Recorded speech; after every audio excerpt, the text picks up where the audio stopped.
when we float, když vysedneme, where the main pressure is. So basically what that means is that the weight is always here. Tohle znamená, že ta váha je vlastně tam většinou. So what happens is if the rider weighs, I don't know, 70 kilograms, is that when they're sat, there's the weight. When they're standing, there's the weight. And so what happens over a period of time, if the saddle doesn't fit, tam, když to sedlo prostě nesedí, to se stane v průběhu času. is you get atrophy. Because I want her to translate. So what you get over a period of time is atrophy. The nice thing about these saddles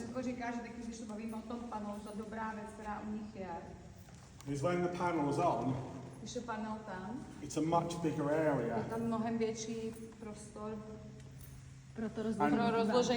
the distribution of the weight, right? Yes, and when the weight distribution normally is really very severe, very high here, with the panelled saddle, is it goes out over the shoulder and spreads the weight over a much bigger area. Tohle chápu i já tupec. Physical. I said even I idiot, physical idiot, I understand that to rozložení toho tlaku a ještě to přetažení přes tu lopatku prostě brání tomu, aby se tlačila ta váha jenom vlastně do toho malého prostoru. Ano, prostě zvětší se plocha. So we say saddle fitting is damage limitation. But this is just a better way of doing that, and it makes the horses feel more relaxed and comfortable. No, že tady ten kůň je potom odtrka tak netváří. Já ho vrátím se zpátky, So when with traditional saddles, takže s tradičními sedly, when there's not much muscle here, the saddle seemingly fits. Is when the rider stands up posts. The saddle does this. Ano, že se podívám potom často, když zvedá to sedlo dozadu, zejména když when the muscles are soft or they are not there. Yeah. Takže to je to, jak vidíme, to odchlipování té zadní rozcovky, když se vysedá. A oni řeknou, že to nevadí, and they say it doesn't matter. So what happens is, if the horse is very soft here, then the saddle just moves down. Tak tam to sedlo tam do toho ještě takhle pruží. Which can be seen with the saddle moving at the back. Jo, pak to vidíte, že se hýbe ta zadní rozcovka. It's that movement of this, that's what to je vlastně to, že tam jako tlačí a pruží to do těch svalů vlastně.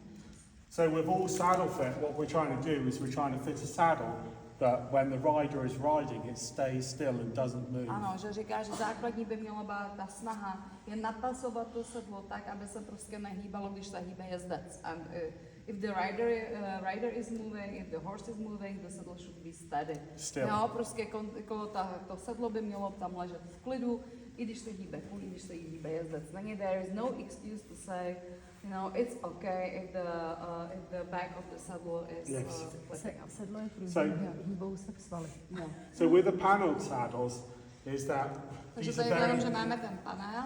These, because they take the weight in a different place, with this type of horse, it's much easier to keep the saddle mnohem jednodušší to napasovat. It's very easy to keep the saddle nice and still, so it doesn't move.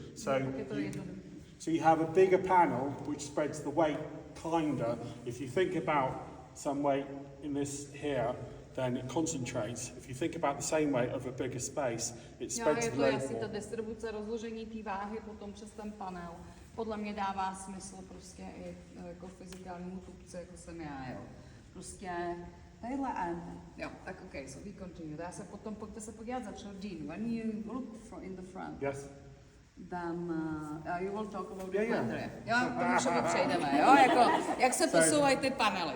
So basically with these saddles, firstly we have the panel, which distributes the weight, and it actually moves with the horse.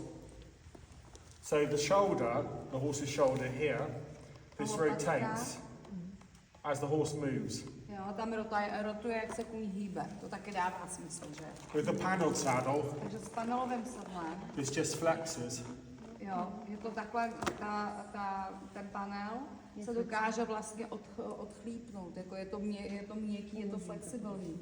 Jo, umožní to pohyb té lopatky. So what happens is if you're sat on the horse looking down, you can see the panels, they go like ano, když this. potom jezdíte s panelovým sedlem, koukáte se na koně ze zhora, tak vidíte, jak ty panely se hejbou, což u normálního sedla vlastně nejde. Jo. I'm saying that comparing to traditional saddle, you can't see it, No, you can't see there is anything. no space for it. Jo. But what you can see is the saddle pads are actually, they're one each side. So there's nothing along the spine. So when you look down even with the pads on, you can just see it moving like this, which you can feel when you're riding, you can feel the movement. Jo. Že tam jsou potom vlastně to jenom ty vycpávky sedla tradičně, že se hejbou, ale prostě jenom to cítíte. Jo.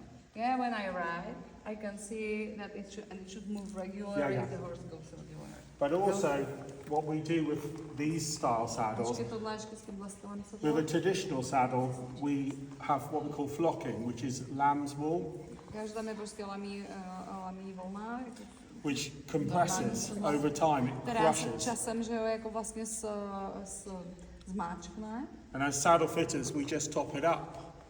But with these have discs, which are made of a rubber compound called sorbethane. Jo, že to jsou disky na suchý zepy, jo, který vlastně jsou ještě spružný. Sorbethane, rubber. Rubber, yeah. And what it does is it compresses, it's a semi-solid, and it actually doesn't just compress, it actually moves like this. Ono se to trošku pohybuje potom ten disk vlastně s tím. But the big difference for us as saddle fitters is that when we fit the saddle here, if the rider sits on it, the saddle never really changes. The only thing that changes is the horse. Jo? Že potom to sedlo se vlastně nemění, že se prostě mění kůň pod ním.